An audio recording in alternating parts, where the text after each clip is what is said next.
Today we are going to talk about long calls and put butterflies. And I've actually spent a lot of time. If you've ever attended our Fidelity and the Money show, we trade those every so often, normally around earnings. So I was able to pull three different butterfly trades that were placed last year, so we can go over what happened and actually see how to place those with specific securities. One was around an NVIDIA earnings play, so wonderful timing around that we can certainly discuss what happened and how to utilize the strategy. But this is an advanced trading class. The intent of this today is to talk about directional trades, or how to mitigate any negative factors that affect the options premium, and how to maximize all of those positive factors, if you will. Last week, we discussed the options Greeks. I'm going to give you a quick overview of that because we're going to talk about it with each strategy. We need to talk about the positive and negative factors, and it's the Greeks that do us for us.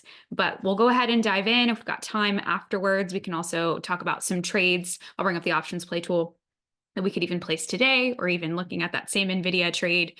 But now fast forward, it's amazing how much that's increased since we've discussed it. But excited to go through this and switch up the format just a tiny bit. So without further ado, let's go ahead and get started. All right. And since we are bringing up securities and real trades today, and in general, it's always important to give you a disclaimer. Just know that it's for informational and educational purposes only. It's not considered to be a solicitation to buy or sell, tax, legal, or investment planning advice. We are going to show some securities and trades with past performance, and past performance at all is not indicative of future results. Things always shift within this market. All right. Let's talk about the Greeks. So quick overview of what we talked about last week. Now that we're shifting over to a three-legged strategy, we need to discuss all of these because we're going to utilize on the call side every bit, a long call and a short call, and on the put side, long puts and short puts when we structure everything together, because that's the way we can maximize the positive and mitigate the negative. But in order to completely understand that, put that together, we got to give some practical application. So first and foremost, long options, we are expecting a sharp directional move. They go up. Our intention is for them to go up in value as much as possible because we paid a premium for that. That premium is comprised of intrinsic value and extrinsic value, mainly extrinsic value, the way that they're going to be structured today. That has to be overcome, mainly time value. That does not work in our favor because as options near expiration, they lose that daily time decay, and it gets really rapid about 14 till 21 days until expiration. So that's important to know when we discuss the structure of these trades that we're going to discuss today. Short options sold for a premium, inverse happens there. We don't have a sharp directional bias. We're actually neutral to a directional bias. Time works in our favor because of that aspect. So, and the goal of this is for the option to expire, and we want to keep that maximum credit.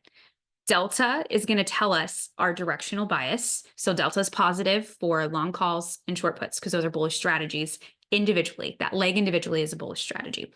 It's going to be negative for short calls and long puts because individually those are bearish strategies. Theta is the time decay. So since long options do not benefit from daily time decay, it hurts their value, theta is negative. So that's something that we have to mitigate when we're buying options, and what we're going to focus on for that directional aspect today. Gamma is our acceleration.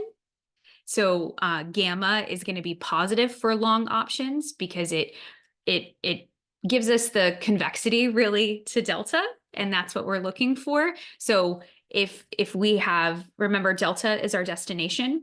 From the long options perspective, your option is going to be worth 0, or for a long call, +1 on expiration, or for a long put, it'll be 0 or -1 on expiration. So either end of the spectrum, just depending if you have a call or a put, gamma gets you to that destination. That's its job, is to get delta to 1 or 0 on expiration. So that acceleration is really what that means. I know we spent a lot of time on gamma last week.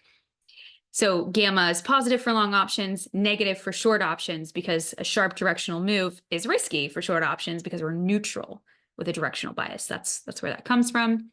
And then long options are positive vega because an increase in a 1-point change in implied volatility makes the options more expensive. And we want options to be more expensive when we're long, as in to go up below what we expect an increase. So do not confuse those two. And with short options, we want to decrease an implied volatility. That's why vega is negative. So important just to understand the positive and negative factors of each individual leg as we start structuring different types of trades. So if that makes sense, feel free to just give me some thumbs up emojis. You can put the one in the chat, however you want to say, I understand the Greeks, or at least the positive and negative factors. It's okay to move on, Jessica. All right, great. Thank you kindly. All right, so we're going to focus on the long call butterfly. I will say when I pulled all the trades from in the money that we do with Fidelity, they were all bullish, directional, and mostly earning plays. So we've got, but there's some variation. So that's good to go through. So whenever we have a structure of a bull call spread, I think it's important to discuss the reasons behind doing this, especially if we're talking about trading something like earnings when implied volatility is amplified because we expect this very large directional move. There's a give and take with everything with options, and that dictates the structure of our trades. So we have a long call. That is going to be the highest premium paid. We are... in this example, it's a 1 ABC 150, 30 days till expiration. I paid $5 for that. I technically have unlimited reward potential because the stock can theoretically go to an infinite price. Is it going to go to infinity? No. So the give would be, for the structure of a bull call spread, would be capping that upwards potential. That's the reason why I would structure it that way, is I'd sell a call at a higher strike price, in this case 160. I'm collecting 150 because I get that upfront premium, and that reduces my cost, 350. And the give, like I said, is the reduction of cost. The take is the capped gain potential. But you can see that it reduces your break even from this chart here. I needed at expiration this security to move $5 before I start even collecting gains. There's time value, of course, with this as well. But when I structure it with an additional call, I've reduced that 5 to 350. So I need it to go above 150, 350. So that's the intent. Of course, it blows through a strike, whole different scenario, but we're going to talk about those examples today. But this is the intent of structuring trades. This is an example, and we're going to build on this. The long call has all of those individual, oops, going backwards here. So individually, the long call has, we know it's directionally bullish. When I add on a short call, this is going to be the strategy driver. So it's still bullish, but I'm taking away that sensitivity to the stock or the traction. I'm reducing my bullishness. That makes perfect sense now, hopefully, with netting those together. I'm also making my theta exposure better. I'm mitigating it with the positive and negatives.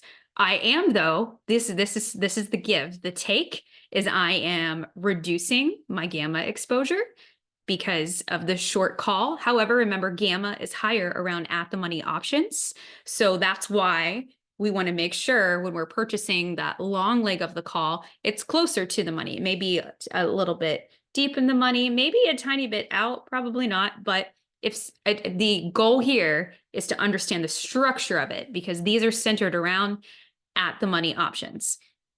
And then vega is more longer dated. So when we're thinking about earnings, that's just also important to note. So we're still, this one cancels itself out. We're mitigating this one, and then we're actually canceling out the theta. It's very rare that there is a positive theta with a bull call spread, but it can happen. But nonetheless, my intent of bringing up that example was to show you how structuring options together, and you're probably familiar with the bull call spread already, but knowing the Greeks and then seeing how you can net them together is a great example of how it amplifies the positive and it mitigates the negative.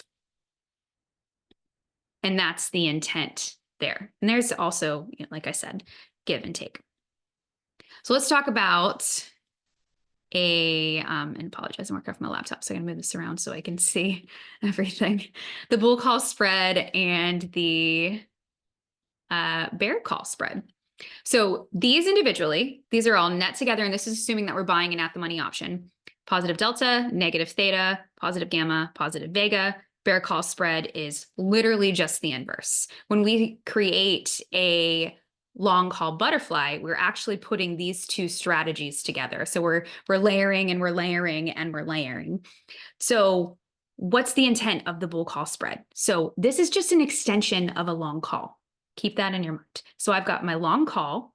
I'm directional. I'm expecting a sharp directional move and I paid $5 for that. That was a little costly. So I went ahead and capped my gain potential at 160 to reduce my overall cost. And I might have done that with technical analysis. However, I chose that price target. These are round numbers, just so we can all do our math in the head and completely understand it. Now, if we flip over to the bear call spread, remember this is a slight directional bias, which is bearish, and we want it to stay exactly where it is or move lower to be profitable.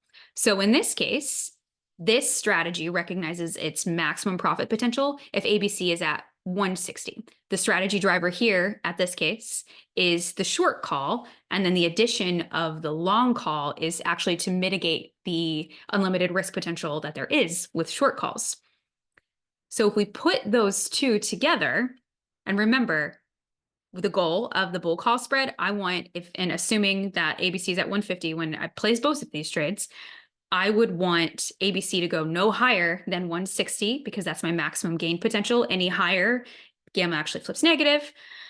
And the bear call spread, I want ABC to stay at 160. If it goes any higher, I start losing funds. But I get a credit for this one and a cost for this one. So the intent of the long call butterfly is actually to put those two together. And depending on where you place this can be a time trade, because remember where the Greeks work, or this could be a directional play. But this is a way to really reduce the cost of your overall long leg. And that's the intent of options and the beauty of layering on these type of strategies. So we just started with a long call, got into a bull call spread by capping our upwards potential. What we're doing here with the long call butterfly is we're selling 2 of the 160 calls, but because we have 2, we're bringing in $3 instead of 150, doubling up on that credit to reduce it. We have to, however, mitigate our unlimited risk potential, and that's the intent of really putting a additional long leg further out of the money. In this case, they're equidistant, hence why it makes a butterfly, and that's the view here. But I think this is a great example of how to illustrate it with that profit and loss diagram, but hopefully that makes some sense. So assuming I'm buying it while ABC is at 150, I have my long call and the entire trade that's cost me 250 altogether. That's where my max loss can come in if ABC stays exactly where it is. But if ABC starts moving up, I begin to make money as it goes beyond the debit that I paid. That's my max risk in this case. And as it rallies above that, I actually have a 750 max gain, which is the difference of the long and the short strikes there, less the cost. And that's my point where I want it to stay. If it starts going any higher, well, then I actually could end up in a loss again. This is an equidistant butterfly. I have to say, I've personally never traded them where it's equal, as in the bull call spread and the bear call spread have the same width. So in this case, 10 and 10. Normally I broke and wing it. That way, if it does go too high, which can absolutely happen around earnings, you're still keeping a gain rather than getting into max loss, if that makes sense. And I'll show you some real examples with that. I feel like I really, really flew through that. Well, it's been 15 minutes, but I want to make sure that that makes sense before I bring on some real examples, and that will also help clarify. But if that makes sense, go ahead and put a 2 in the chat for me. Give me some thumbs up. If you want to say, Jessica, please explain again, I'm also happy to do that. All right, awesome. All right, I'm going to give you one re-explanation as well. Okay, no worries. So it's the building of this trade, and I want you to think of this as structure as we're combining multiple strategies together. The base strategy for this all together is the long call. That's why it's called a long call butterfly. When I have a long call, so I'm buying the ABC 150 30 days until expiration call at 5, I have unlimited gain potential, but I have a cost of 5. So I need it at expiration to go higher than 155 before I even start gaining anything. I'm going to sell a call at 160. That reduces that cost by $1.50. That's the bull call spread right there. So buy one ABC at 150, sell same contracts and same expiration at the higher, further out of the money strike of 160 right here. And now what I've done is I've reduced the cost only by 150, and I'd still have my max gain at 160 at this point. But to reduce it further, I'd sell another 160 call. So this is 2. And now I've reduced it by 3 altogether. And I needed to keep it right at 160. Otherwise, I actually would have unlimited loss potential if it keeps going further and further and further. And the way that I want to stop having unlimited loss potential is by because remember, a short option, you have creating on a short call, you're creating the obligation to sell. So in order to offset my unlimited loss potential, I need just a right to buy or an offsetting position. And that's the purpose and the intent of the further out of the money long option. Is I'm doubling up on the short side. So I want to make sure that I do not expose myself to unlimited risk. And that's the intent of buying the really further out of the money 170.30 DTE call. It's going to cost me the least in this scenario, because remember, the strategy driver is always the more expensive option. And the more expensive option is the 150 call in this case. And that's a great way to remember that in your mind. But that is the intent of this. The intent of this strategy is to take directional plays by minimal cost as much as possible. And this is something that's commonly done around earnings, because that's when extrinsic value is very, very high. It becomes very expensive to buy options. And that's because you expect an anticipated movement of some sort. If there's an anticipated movement, IV is going to be inflated, which means the premiums are going to be inflated. And then you need even more of a directional move to be profitable. So the intent of these type of trades are to structure it appropriately to reduce your cost as much as possible while still keeping that gamma. And that's why this would be purchased while ABC is really close to the lower strike price. And so there's your second explanation. And we'll talk about the expiration dates and strike price selection when we talk about the actual examples. So I'll bring that in and what happened as well. But no, the only one that is at the money in this scenario is the 150s. But let's bring up this NVIDIA trade, and I'll show you how this was selected and the intent of it. And I've got different views of it. So this was Tony and I do a show with Fidelity called In the Money. It's live every Thursday. So we did it today at 2 p.m. And we keep track of all of those trades. Sometimes they'll end up on a daily play, and we also have it as a portfolio as well. And there were multiple long call butterflies last year. And this is one example. So February 1st of last year, when NVIDIA was $500 less at 209, this is a trade that I structured to play earnings, actually. So so whenever we purchase options, we normally look at about 60 days until expiration. But when we're selling options, look about 45 days until expiration. And that's because when we're buying long options, so we're purchasing those long options, and we don't intend to ever hold those until expiration, but 60 days gives you enough time to have it move in your favor, but also to sell to close some of the time value that you purchased. Because remember, theta does not move in a linear fashion.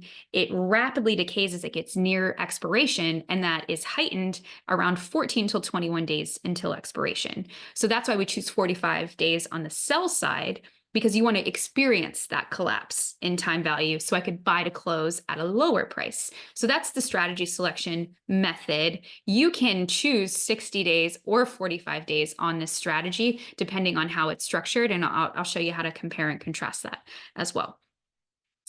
So the intent of this was on earnings as this was placed, because it was an inflated price. NVIDIA is already something that's a high beta stock and moves quite a bit, has high implied volatility, ever so heightened on earnings days or when we're getting close to earnings. So the long call in this scenario, the expiration was March 17th. So that one's about 45 days until expiration. 210 is the closest to the current price of 209.43. So that's the long option. We want to give ourselves some room to make some money if it does have positive earnings. So the short strike was chosen of 245. So that's $35 of a width to capture that upwards momentum.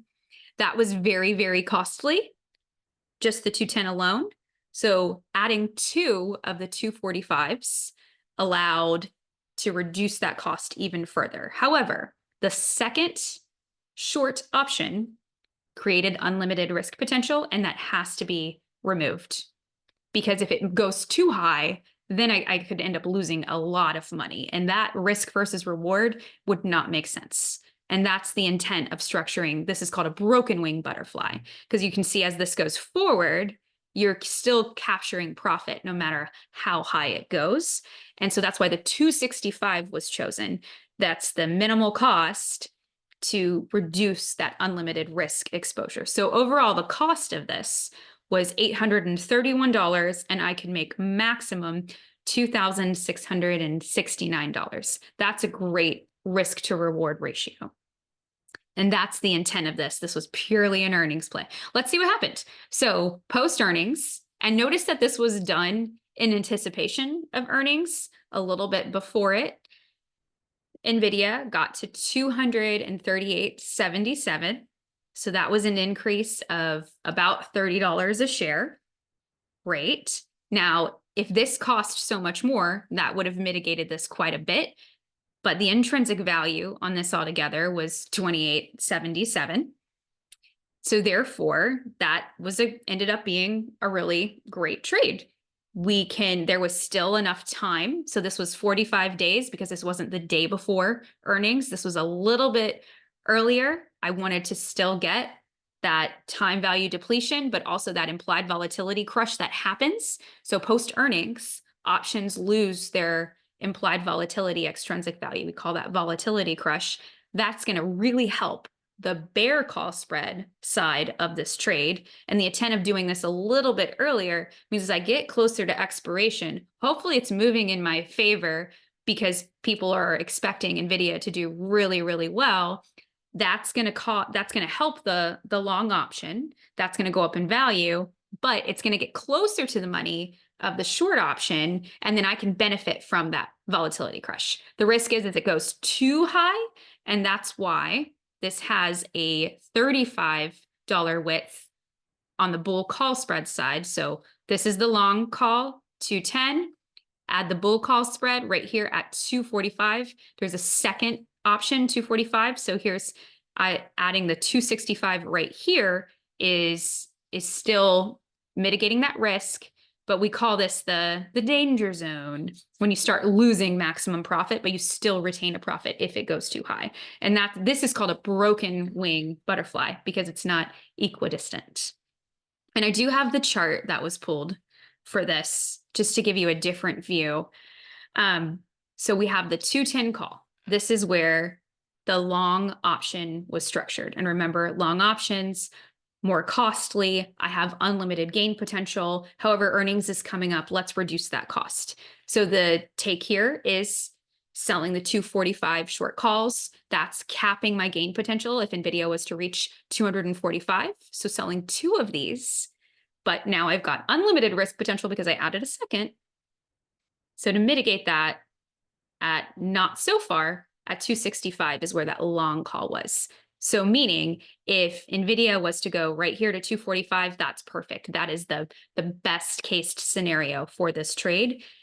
I'm still going to make money if it goes well above 265, but I'm not going to make as much because I have to buy to close the 265 245s, as in the one of the 245s and one 265, and I'll sell to close the 210s and one of the 245s. I've got 2 more examples that have a little bit different, but Ivy, yes, you've got it there. And no, this was not sold before the earnings announcement. This was closed the day after the earnings announcement. So, but this was chosen because it was into it 45 days until expiration. If we're doing something the day before, I have an example of that next, but this dictates the expiration period that you're choosing. So since this is more of a time value need on the bull call or the bear call spread side or the credit spread side, whichever name you want to call it, that was why 45 days till expiration was chosen for this overall strategy. Makes sense so far? I'm glad the chart helps. Awesome. Okay. But yes, the intent of this is what's the lowest cost for that long call? How can I reduce my cost for that long call as much as possible? That is the intent. But remember, when we're dealing with options, we always look at risk versus reward. So I'm reducing my risk, but whenever I'm reducing my risk, I am also capping my reward. Give and take with options constantly. All right, let's do another one. Apple. Interesting to look at the old prices last year of Apple. But this trade was placed on May 4th of last year. Apple was at 165. This one, I did have the individual leg prices. So I'm just going to give you a different view of it. And this one was an earnings play. So it was actually, this isn't even about 30 days, I guess we could say. Individually, the closest to the money costs $5.95.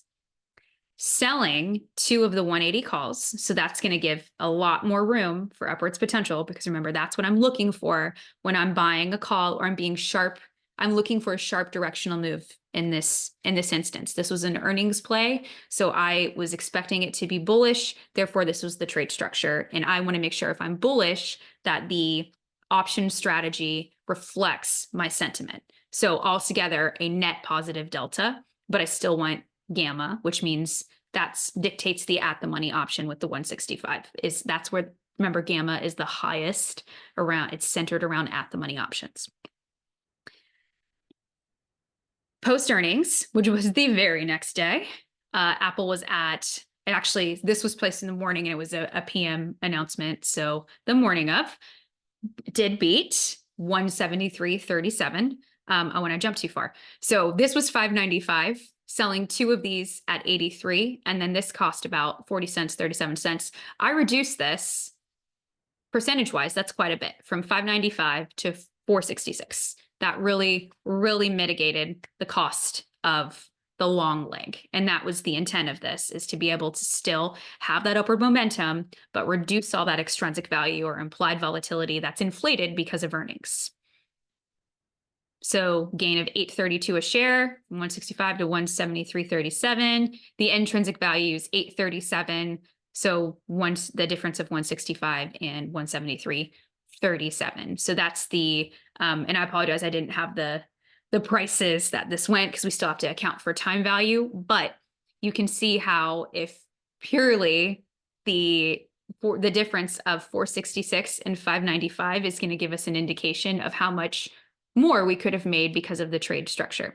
So this cost 595. It went up 837. That's just the intrinsic value component. That's $2.42. Cannot stress that enough. This is just the intrinsic value component. This still had time till expiration. The 466 made us way more than $1 more. So that is a great example of how we reduced our cost of the long leg.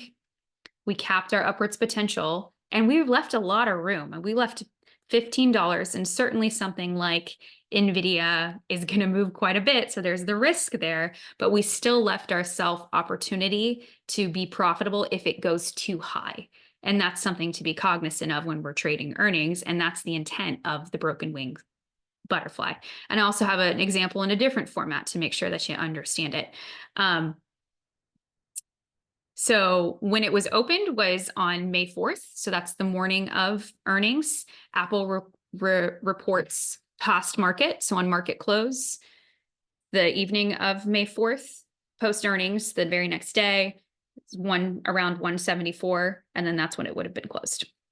And to close the trade, so this is a buy to open, sell 2 to open, buy 1 to open. You just do the inverse. So sell to close, buy to close, sell to close. You could close this all together, at least on Fidelity's platform.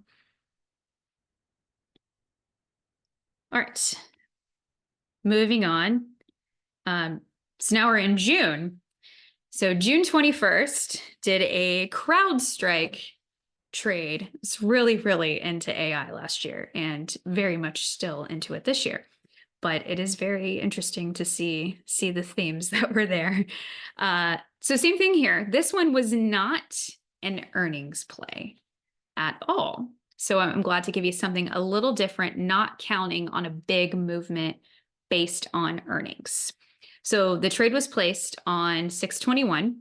Since this wasn't on earnings, this is closer to that longer dated time frame of about 60 days. Okay. When CrowdStrike was 143.85, we're buying the 140s. Now this one's a little different because the 140 is deeper in the money, meaning this is not at the money. It's got $3.85 already of intrinsic value. So when I'm looking at the overall cost, mental math, what I do in my mind anytime I'm buying an option is how much extrinsic value am I purchasing? So that 774 is not all extrinsic value. About $4 of that is intrinsic value. So really it's $374 is the cost that I would have in my mind, because that's the amount that I need it to move higher. That's where my focus is. Does that make sense? That's extremely important to make sense. And yes, this is my personal preference. Thank you for the thumbs up. I will only use a broken wing butterfly, because if it goes too high, which is absolutely a risk with earnings, especially with those stocks like NVIDIA and things like that, then you'll end up in your max loss scenario. And that's not what I'm looking for with earnings. I would rather structure a trade where if it goes too high, maybe I didn't make maximum profit, but I still made a profit. All right. And this is a broken wing butterfly where the trades are structured from the long call being strategy driver. So let's see what happened. CrowdStrike, and this is going to, did I update the date? Yeah, I did.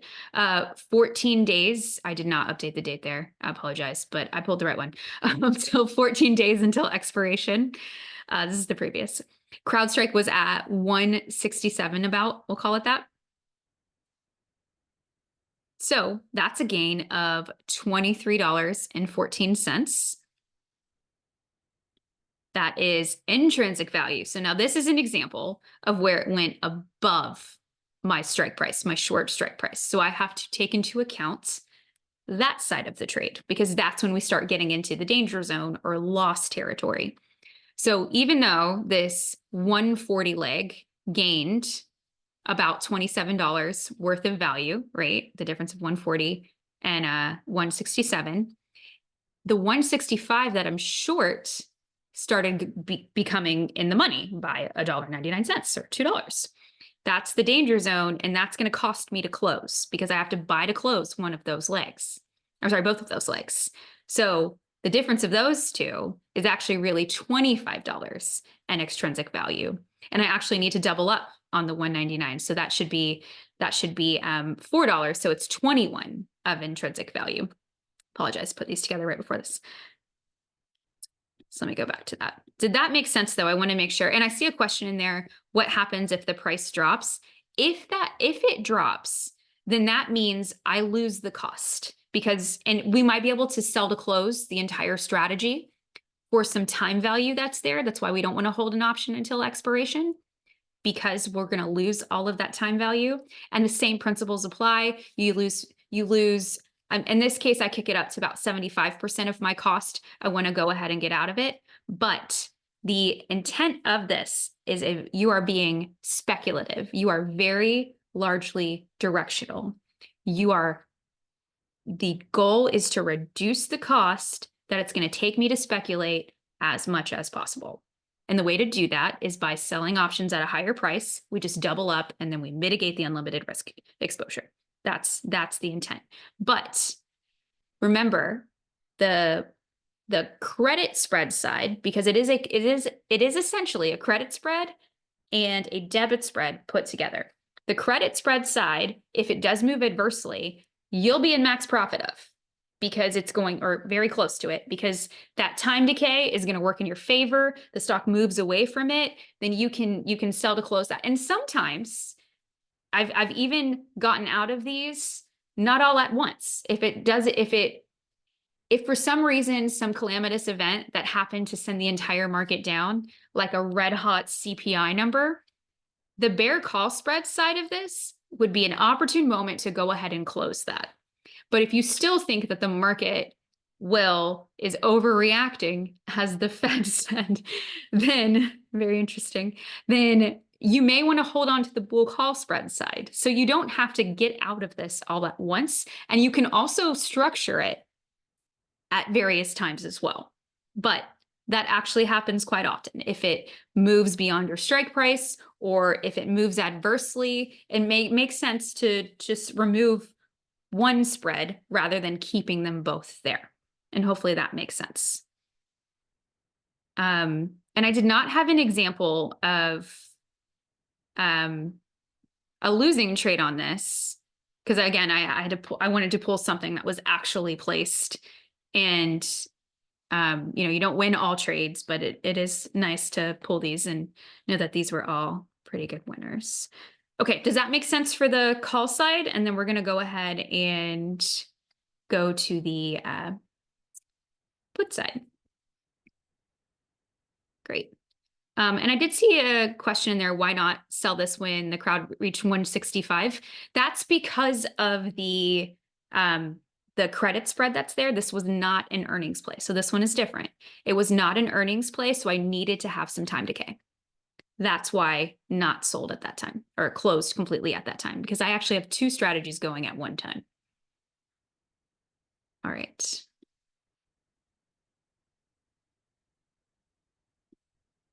And we can build on this more. It'll make sense. On the put side, I don't have any real examples. I apologize. But what we can do is pull up the OptionsPlay tool, and we can go through different scenarios. And that's the beauty of it, is we can modify it, put three together, and then we can move the price, and it'll show you what the structure does. All right. So the put side. This is literally the same exact thing. Our direction is just different. That's all this is. So when I buy a put, I want it to go down as much as possible. I have to overcome the cost of it. You have substantial reward potential. It's not unlimited, because it can only go to zero unless you're trading one of those weird futures-based ETPs. The bear put spread is utilized, just like the bull call spread, to cap my gain potential. And when it caps my gain potential, it reduces my cost. So remember, the broken wing butterfly is building on the long option. So we're going to build on the long put now. And I'll do this a little slowly, and hopefully this will make sense. So I said, okay, this cost me $5. I think that costs a little bit too much. Let me go ahead and cap my gain potential. When it gets to 160, I'm going to bring in a credit for that. And now I'm directional until 160. The way that I chose my price target of 160 is a combination of making sure that my risk versus reward is in my favor, because the max gain that I could make on this is the width. So $10 a share or $1,000 altogether. That does not make sense, costing me $500 if my price target. So think about that. This is the way we teach long options, but the same applies here. So I'll talk about it briefly. If my price target on the going downwards was 160 for a security and I paid $5 for it, that risk to reward ratio is terrible. That's not what we're looking for. We want to be able to make at least 3 times as much as we spend. That's the rule of thumb. So I would sell the 150 here. That reduces it. That's closer to 3 times in order to get that skewed in my favor. That is literally the intent of debit vertical spreads right there, is it pays down my debit now to 350. And my max reward is technically higher in this case if we had the price target of 160 in our mind. Now, if I am layering on the bear put spread and the bull put spread, now what I'm doing is reducing my cost even more. I'm going to sell another 160 option at 150. So now I'm bringing in the $3. This cost is $2. And then my risk is, if it goes above 160 and keeps going and keeps going and keeps going and keeps going, that is an unlimited loss because I hold a naked option. That's what that is. And that also requires a lot of margin and the highest level margin. And it's going to take a lot of capital. Now it's become capital intensive. So I want to mitigate that. And the way to mitigate that is by purchasing a further out of the money option. So in this case, 150, it's going to cost me the least. But what it does is now I'm reducing my cost of the long put as much as possible. And the only purpose of that additional long option further out of the money is just to cap that unlimited risk potential that I created. That is the intent of it. All right. In deltas instead of pricing, sure. Why not? And this example is not a broken wing. This is the equidistant. Like I said, this is the just pulling it together with easy math to get your mind around it. But sure, we can talk about it with deltas. So if we're going to purchase the at the money, so the same rules apply that we talk about on all of the strategies, right? The 170 is going to be at the money. It's going to be about 0.5 delta. Or further out of the money, we look for a 0.15 to a 0.2. So now we're down to 0.3. And then we're going to buy this really far out of the money. So that might be a 0.1 delta, if that. So that's really reducing our directional exposure. And if it goes lower than 160 in this case, you would not end up with 0. You'd end up with your max loss. In this case, you wouldn't break even. So that's where you'd end up with your max loss of the total cost. But yes, if it went lower, you still got this safe zone of about 750, and you're going to start losing if it gets to 150, 250. So what happens when you structure this, you have 2 break evens, and it's just the break evens of oh, there's another typo, apologize for that. It's just the break evens of the bull put spread and the bear put spread, just like it normally would be. So this is our bear put spread. Our break even would occur when it goes down as much as the cost to put that on. And then the bull put spread is it goes down by the premium. All right. But we're still mitigating our loss because we're mitigating the cost. So that was, I felt like very quickly, but sometimes no, it's 5. We did it. So there, hopefully that gave you some examples and explanation of the intent of butterflies. Again, I like to teach it with the equidistant because it makes more sense to wrap your head around it. But trading, I've literally, and you saw those were actual trades I placed. Broken wing is always the case because of that reason right here. If it goes way too far, then you're going to lose money. And we don't want that to happen. We want, especially if you're trading it around earnings in a large directional move, then we want to at least keep some gain. So it may not be your maximum gain. So instead of 10, it may be 5, but it's still a gain, and a win is a win. And that's important to know.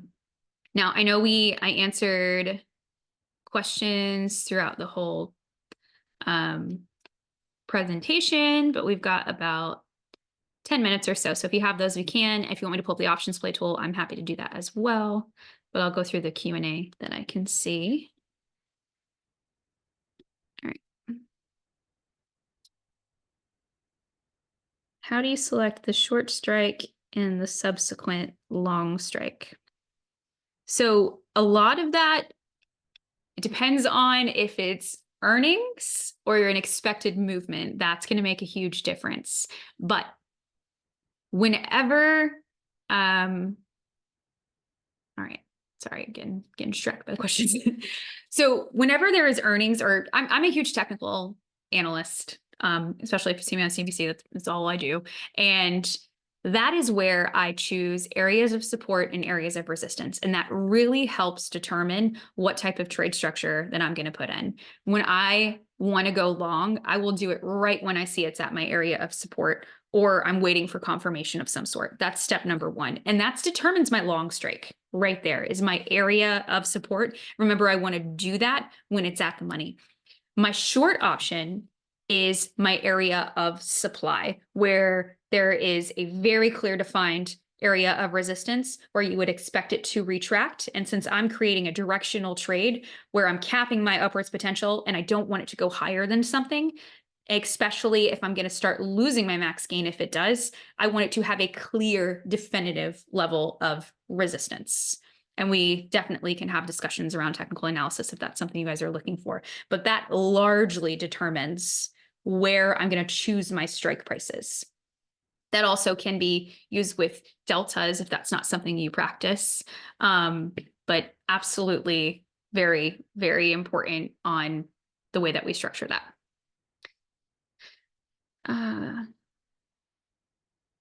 Okay. Oh, CR. I wish I understood Spanish. I do not. If you want to type that in English, I'll give it a try.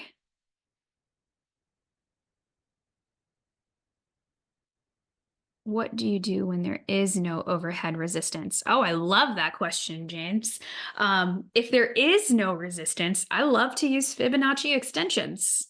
That's a wonderful way to choose your next area of stopping points, because it can give us, and it's such a, I love Fibonacci, just from the way that it works.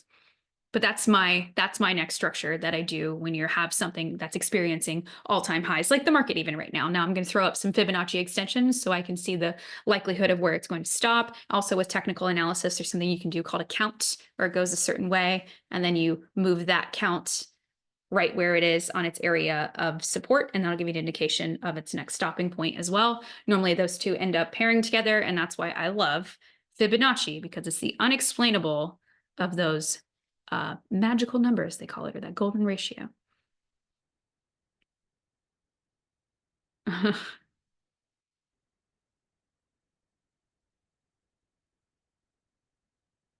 Okay.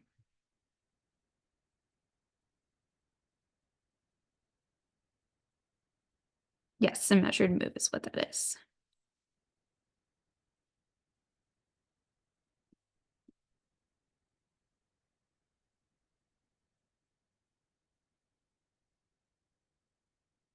So I've been selling NVIDIA puts and have them expire out of the money because of the meteoric rise in the stock price. It is requiring larger and larger cash commitments. What might be another approach to trade NVIDIA? So that is the intent of the bull put spread. And that will, when it requires spreads, so if you're doing cash secured puts, you might need a higher options level. But I want to find the spreads here. So if you have the bull put spread, so you say you're selling the at the money, we'll just say the 160 here. If you buy a further out of the money option, it's going to reduce your capital requirements because now you're obligated to buy the stock when you sell a cash secured put, right? Or sell, whether it's secured by cash or not. If you create a right to sell, now your margin requirement for this is going to be $1,000 instead of 16.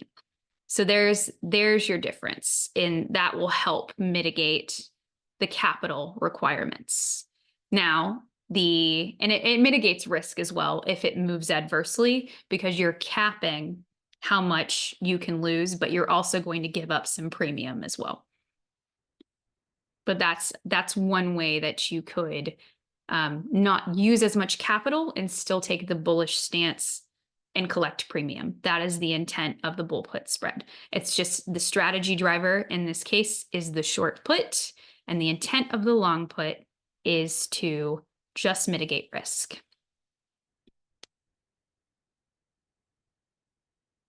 All right. Any caller training in the future? Sure, we can do the options caller. There is on our YouTube channel, that one is up. The options caller and the advanced version of that as well. Ron asks, why does one pick a butterfly versus another strategy? So I'm going to say for the broken wing butterfly here, there's two reasons why to choose these. I call it getting creative if you're looking for a directional play, meaning, and this goes into your question, Colin, about favorable IV. We buy options when IV is very, very low. So you may just buy a long call because IV is low. That means your options are cheap. When options are expensive or there's a high IV, that's when we start getting creative. We sell the call to cap our upwards potential, but to reduce that extrinsic value that I'm purchased. Because remember, that's where implied volatility is affecting, is the extrinsic value component of the option.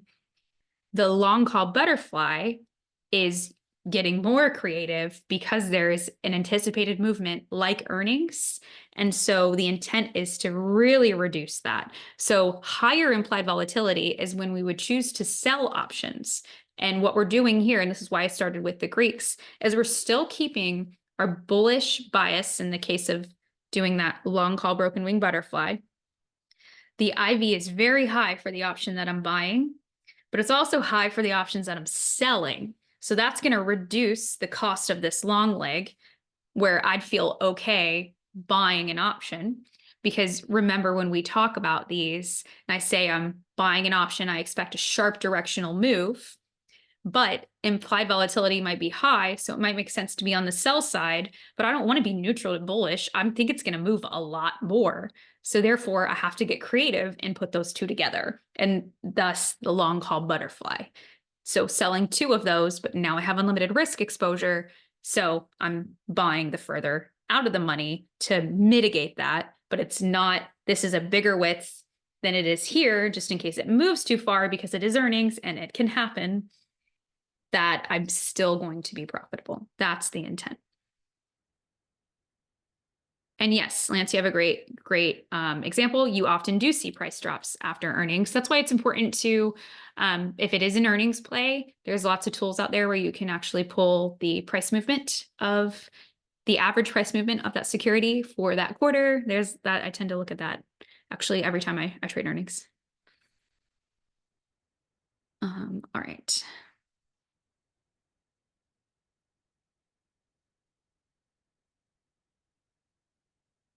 Lots of questions on technical analysis. When we sent out the survey of what we should do, you guys asked for advanced strategies and resoundingly technical analysis. So we can certainly do that as well.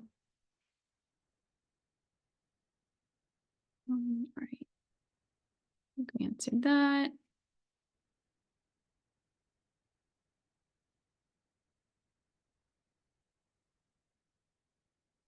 Which tool do I use to check for that movement in quarter? All right, well, placement for another product. It's called Bespoke, and they have the average move on every earnings, and you can pull it back. Normally their last 40 earnings and see what moved. And I find that very, very helpful. But also the day before, I'll pull an at the money straddle to give me an indication of the implied move based on options, in addition to looking at what they do. So I can see what the movement is, because I don't want to buy a call, which is normally going to happen, especially if you're that is cost me as much as the implied move. So it may not move as much. Therefore, I'll find myself in a not profitable situation.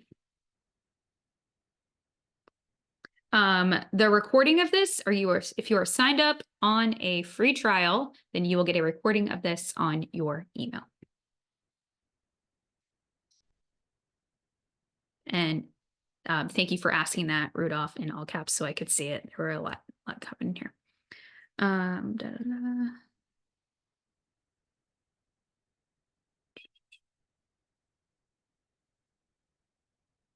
Okay, I think we got through most of those. All right, so I hope this was helpful. Again, these were put together literally based on your feedback. So we're very feedback here or oriented at OptionsPlay. So if you have any suggestions with future ones, I see technical analysis and callers, please let me know. I also saw some questions in there for condors, and we're going to actually talk about that next week. And that's also another way to play earnings. And we'll talk about that. And I'll bring up some real trades as well, the way that we can plot earnings, the implied move, how to utilize short options in that instance to really capitalize on that earnings move. All right. Well, thank you everyone for the kind words. I appreciate it. I hope everyone has a wonderful week, and I will talk to you next week.